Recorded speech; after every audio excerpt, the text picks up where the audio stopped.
Presentamos en este video la osificación, es decir, el mecanismo por el cual se forma el tejido óseo. Nuestro organismo presenta dos métodos distintos para formar el tejido óseo: el mecanismo intramembranoso y el mecanismo endocondral. Como su nombre lo indica, cada uno de ellos utiliza como tejido precursor uno distinto. El primero utiliza una membrana de tejido mesenquimático o conectivo embrionario, y el segundo utiliza un molde de cartílago hialino, el cual irá sufriendo las modificaciones pertinentes.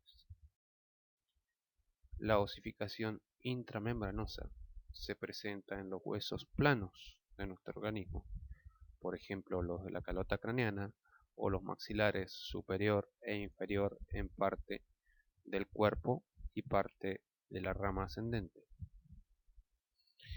Dijimos que el mecanismo intramembranoso se originaba a partir de una membrana de tejido mesenquimático o conectivo y como tal utiliza como células precursoras las células mesenquimáticas indiferenciadas.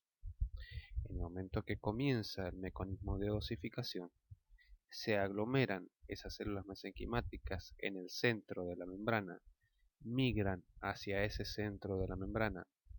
Las células mesenquimáticas dispersan uniformemente en la membrana para comenzar a diferenciarse en células precursoras de osteoblastos y finalmente en osteoblastos.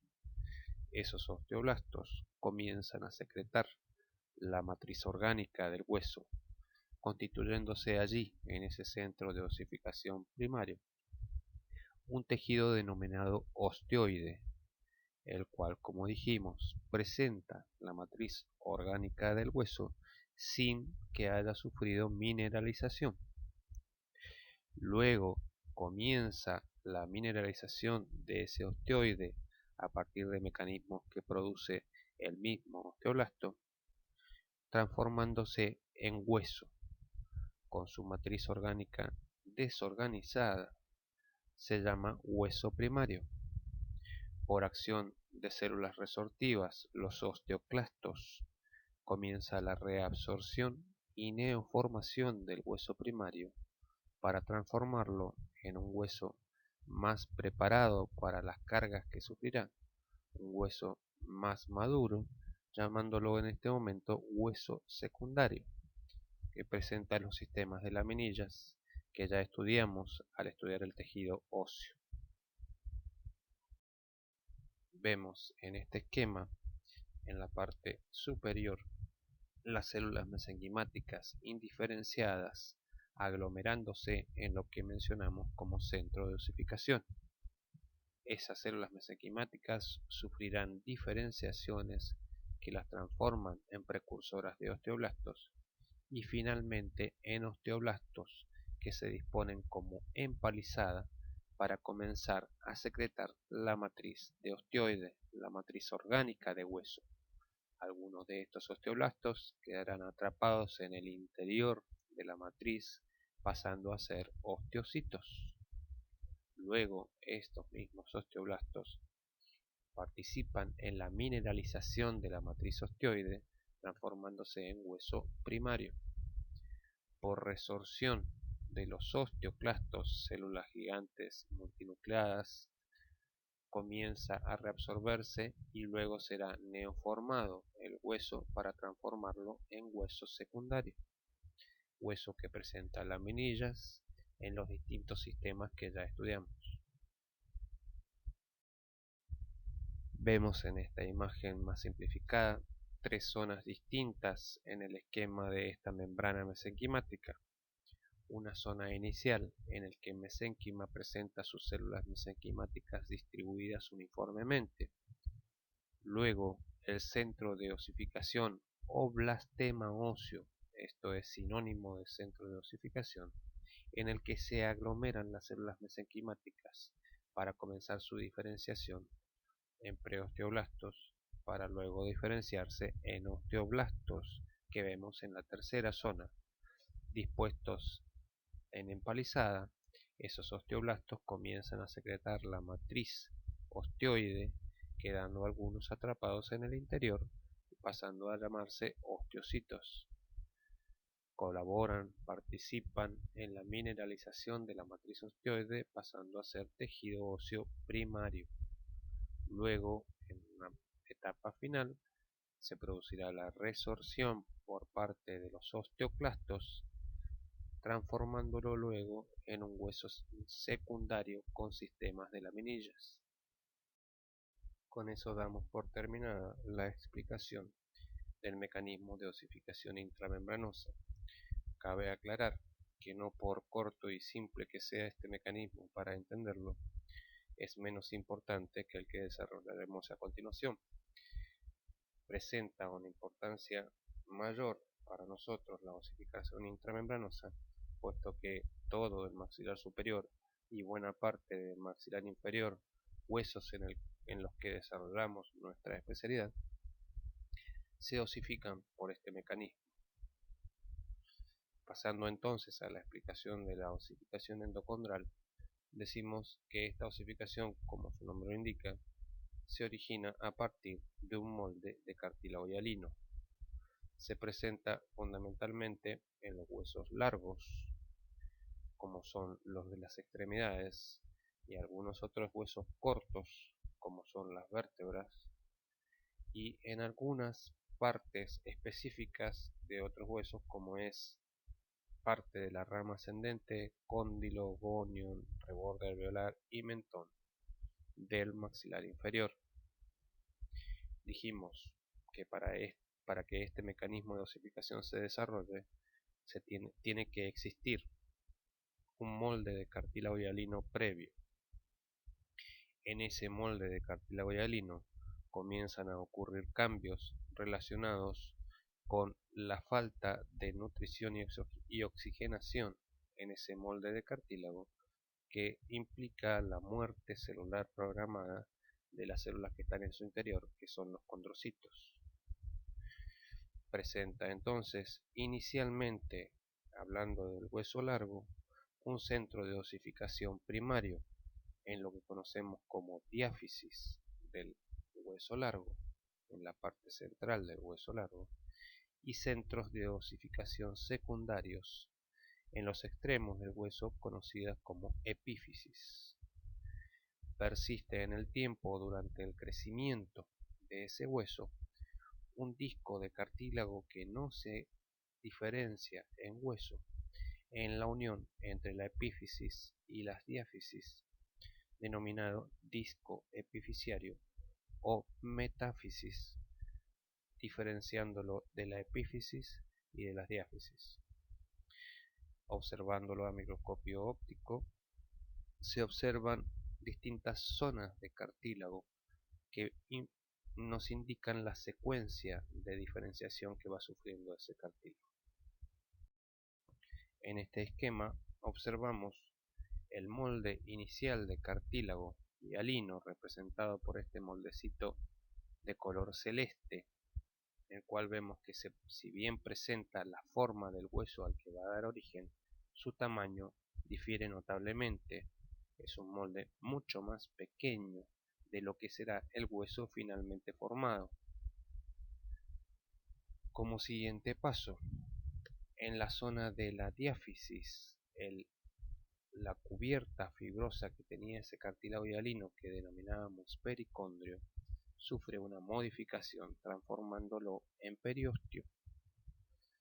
Dijimos en su momento, cuando explicamos el pericondrio y el periostio, que el pericondrio debía darle oxigenación y nutrición por difusión al cartílago, ya que el mismo no presenta irrigación, a diferencia del periostio, que lo que le da al hueso son ramas de vasos sanguíneos, ya que el hueso sí presenta irrigación propia.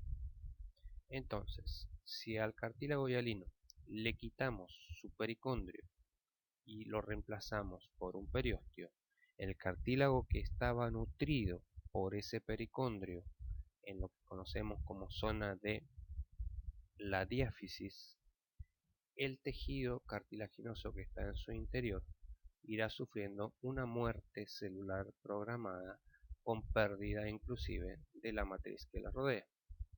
Eso es lo que ocurre en el siguiente esquema, en el que estamos viendo que el cartílago hialino englobado en ese periósteo de la diáfisis está sufriendo la muerte. Luego de que desaparecen los condrocitos y la matriz va siendo reabsorbida, va a ser invadido ese espacio que deja el cartílago por vasos sanguíneos que provienen del nuevo periósteo que se formó en esa diáfisis. Esto es lo que conocemos como centro de osificación primario. En una etapa más avanzada, comenzará a ocurrir algo similar en una de las epífisis, transformándose este en el centro de osificación secundario. A destiempo una de otra, ocurrirá más adelante el mismo mecanismo en la otra epífisis, transformándose este en un nuevo centro de osificación secundario. Centro de osificación secundario que, como dijimos, se forma más tardíamente que el otro centro de osificación secundario. Este será el proximal, el más cercano al cuerpo, y este será el distal, el más alejado del cuerpo en las extremidades. Dijimos que en el tiempo persiste un disco de cartílago que no sufre la transformación en hueso. Ese disco de cartílago llamado disco epifisiario o metáfisis es el que permite que se siga produciendo el crecimiento en largo de este hueso a lo largo de los años. Solo cuando se detenga el crecimiento por influencia hormonal, desaparecerá ese disco epifisiario como vemos en esta zona del esquema. Finalmente, un hueso terminado en una persona adulta no presenta ninguno, ni el proximal ni el distal, de esos discos epifisiarios.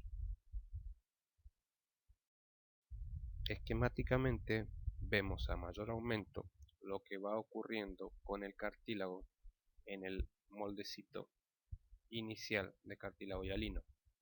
En el centro de osificación primaria ya ocurrió la muerte celular y van quedando los espacios vacíos con tabiques o trabéculas de cartílago hialino remanente.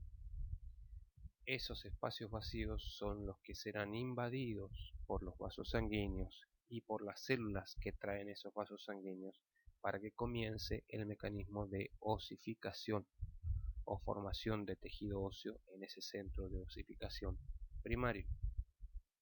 Mayor aumento, vemos las celdas que van quedando luego de que cada uno de los condrocitos dejara su espacio, su condroplasto vacío. Vemos en la zona de la epífisis el centro de osificación secundario que de manera radiada sufre el mismo mecanismo. Vemos en este esquema los cambios que va sufriendo el cartílago hialino a lo largo del centro de osificación. En una primera zona más cercana al disco epifisiario observamos cartílago normal, cartílago hialino que sí presenta actividad mitótica, pero la misma que observábamos en el cartílago hialino que no se relaciona con la osificación, es decir, presenta grupos isógenos de orientación espacial normal, sin presentar una bidireccionalidad, como si observaremos a continuación. La siguiente zona en la que observamos los condrocitos sufriendo mitosis bidireccionales, es decir, ubicándose uno arriba del otro, permitiendo el crecimiento de este cartílago a lo largo y no así a lo ancho. Esto que conocemos como cartílago seriado, presenta pilas de condrocitos similares a pilas de moneda, que lo definen como un cartílago seriado. La siguiente etapa o zona del cartílago es en la que observamos esos mismos condrocitos apilados sufren hipertrofia por la falta de oxigenación y nutrición como parte de su muerte celular. A esa zona del cartílago en la que observamos los condrocitos hipertrofiados la denominamos también cartílago hipertrófico o hipertrofiado. Sin que todavía desaparezcan los condrocitos, observaremos cómo el cartílago hialino, aun siendo todavía basófilo, sufre una mineralización, una calcificación, sin que se transforme en hueso. No confundamos entonces calcificación con osificación. La misma matriz de cartílago con colágeno tipo 2, con abundante sustancia amorfa, sufre una calcificación, haciendo más difícil todavía la difusión de nutrientes y gases hacia el condrocito. Esta zona muy corta, difícil de diferenciar, es la que conocemos como cartílago calcificado, en la que finalmente desaparece el condrocito y pasamos a llamarla cartílago perforado. Luego de que desaparece el condrocito, invaden vasos sanguíneos que provienen del periósteo, trayendo células propias de la sangre y células que son recogidas desde el periósteo mismo, células mesenquimáticas que rápidamente se diferenciarán en preosteoblastos y osteoblastos. Esos osteoblastos comenzarán a secretar el osteoide, que luego mineralizarán para transformarlo en hueso primario, que luego será reabsorbido por los osteoclastos para que sea formado el hueso secundario. Toda esta zona en la que ya invaden células de la sangre y ocurren estos cambios es la que denominamos zona de osificación. Entonces, pasando en limpio las distintas zonas con sus cambios que observamos en el cartílago hialino, encontramos esta secuencia de zonas de cartílago. Una primera zona inicial de cartílago de reserva, que presenta actividad mitótica sin orientarse bidireccionalmente. La siguiente zona nos mostraba una secuencia de condrocitos orientados bidireccionalmente, formando la pila de monedas que hacía que lo llamáramos cartílago seriado. La siguiente zona presentaba esos condrocitos hipertrofiados, pasando a llamarlo cartílago hipertrófico.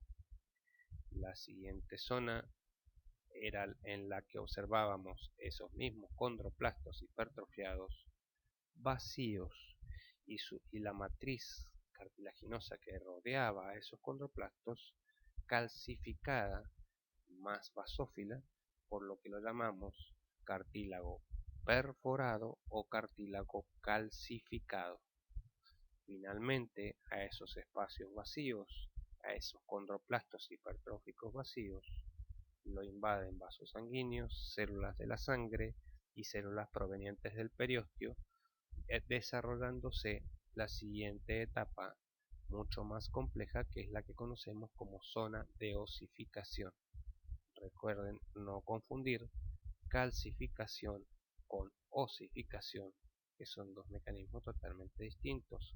La calcificación implica la mineralización de una matriz de cartílago, mientras que la osificación implica la desaparición de esa matriz de cartílago para ser reemplazada por matriz de hueso, matriz totalmente distinta en su composición química, con abundante colágeno tipo 1 y escasa matriz amorfa, a diferencia del cartílago, que presentaba abundante matriz amorfa y menor cantidad de fibras colágenas y de tipo 2.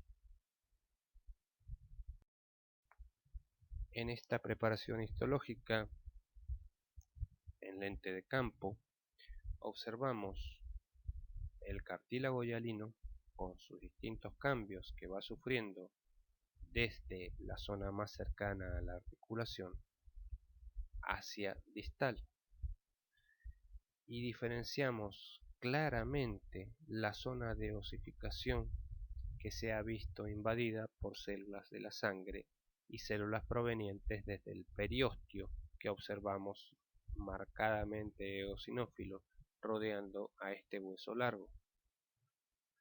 Vemos entonces la diferencia, el contraste entre las distintas zonas que presentan matriz cartilaginosa y la última zona en la que desaparece la matriz cartilaginosa, invaden las células de la sangre y comienza a formarse la matriz ósea. A mayor aumento, a un aumento aproximado de 10 por, vemos toda esta zona en la que observamos condrocitos normales, esféricos, con algunos grupos isógenos que nos indican actividad mitótica sin presentar bidireccionalidad. A continuación, hacia la izquierda observamos la parte más distal de esta imagen en la que se presentan condrocitos aplanados que van apilándose uno encima del otro, constituyendo lo que conocemos como cartílago seriado.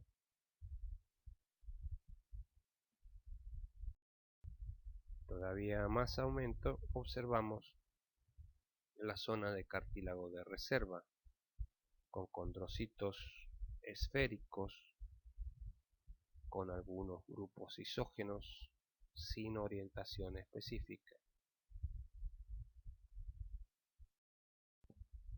En esta imagen observamos cómo los condrocitos van sufriendo una aposición, una disposición aplanada uno arriba del otro, constituyendo lo que conocemos como cartílago seriado. Sufren divisiones mitóticas, pero posicionándose uno arriba del otro, dándonos una imagen de células aplanadas dispuestas en un apilamiento. Esta es la orientación bidireccional que mencionábamos. A continuación, desde esta zona hacia la parte distal, comenzamos a observar que esos condrocitos, aún conservando esa disposición apilada, empiezan a hipertrofiarse, pasando a llamarse cartílago hipertrófico. En esta imagen, más desplazada distalmente en el molde de cartílago, observamos inicialmente el cartílago seriado, que pasa a llamarse cartílago hipertrófico, en el que observamos condrocitos muy agrandados en su tamaño, con gran cantidad de vacuolas en el interior de su citoplasma, demostrándonos que está sufriendo ese proceso de muerte celular. Finalmente observamos una fina zona en la que está ausente el condrocito, en la que la matriz cartilaginosa todavía existente presenta más basofilia que la que observábamos en el cartílago hipertrófico, a la que denominamos cartílago perforado o cartílago calcificado. Es tan pequeña esta zona porque rápidamente es invadida por las células que provienen del periósteo, por los vasos sanguíneos que provienen del periósteo, arrastrando por un lado las células propias de la sangre y por otro lado las células que provienen del periósteo, células mesenquimáticas que se diferenciarán en osteoblastos, que se dispondrán en empalizada para comenzar a formar la matriz de hueso. Observamos también algunos cúmulos de glóbulos rojos en esos espacios que dejaron los condrocitos, que son los condroplastos hipertrofiados. Observamos también en esta zona de osificación la persistencia de esos tabiques de matriz cartilaginosa calcificada que presenta una marcada basofilia. Ya adentrados en la zona de osificación, observamos numerosos cambios y numerosos eventos que están ocurriendo en esta zona de osificación. Observamos la persistencia de tabiques o trabéculas de cartílago hialino calcificado que denominamos trabéculas de cartílago, diferenciables por la basofilia de su matriz. Alrededor de esas trabéculas de cartílago todavía existentes, como esta que observamos aquí, se empiezan a agrupar las células mesenquimáticas indiferenciadas para diferenciarse en osteoblastos, células más aplanadas de citoplasma marcadamente basófilo que se disponen a manera de empalizada como los observamos aquí o como los observamos aquí, que luego comenzarán a sintetizar la matriz osteoide que observamos en esta zona, por ejemplo, de marcada eosinofilia, a diferencia de la matriz cartilaginosa que observamos todavía persistir aquí en esta zona, que todavía presenta basofilia. Entonces debemos diferenciar las espículas o trabéculas remanentes de cartílago que presentan basofilia de las nuevas espículas o trabéculas de hueso que presentan eosinofilia. Vemos en esta imagen los distintos componentes de las zonas de osificación. El periósteo, un tejido conectivo denso con una zona interna mucho más celular. Los vasos sanguíneos que invaden los espacios dejados por los condrocitos que sufrieron hipertrofia y muerte. La matriz de cartílago todavía persistente con coloración basófila. La matriz ósea ya formada de coloración eosinófila que alberga en su interior un osteocito atrapado dentro de la matriz. Los osteoblastos dispuestos en empalizada, aplanados alrededor de esa espícula de cartílago y de la matriz de osteoide que está siendo formada. Y observamos en esta zona una célula multinucleada con apenas 3 núcleos que se observan en este corte, que es el osteoclasto de citoplasma marcadamente eosinófilo. A más aumento observamos otro osteoclasto de citoplasma eosinófilo cuyo corte nos muestra apenas 2 de sus núcleos. Recordemos que es una célula gigante que puede tener entre 50 y 100 núcleos, que nunca puede ser observada en un solo corte de apenas 4 o 5 micras. Vemos en esta imagen en blanco y negro con una inclusión no en parafina sino en resinas epóxicas, lo que nos permite una mejor conservación de la forma de las células, como la empalizada de osteoblastos se dispone alrededor de la matriz persistente de cartílago hialino para comenzar a formar el osteoide, que es la matriz orgánica del futuro tejido óseo. Con esto damos por terminada la clase de osificación.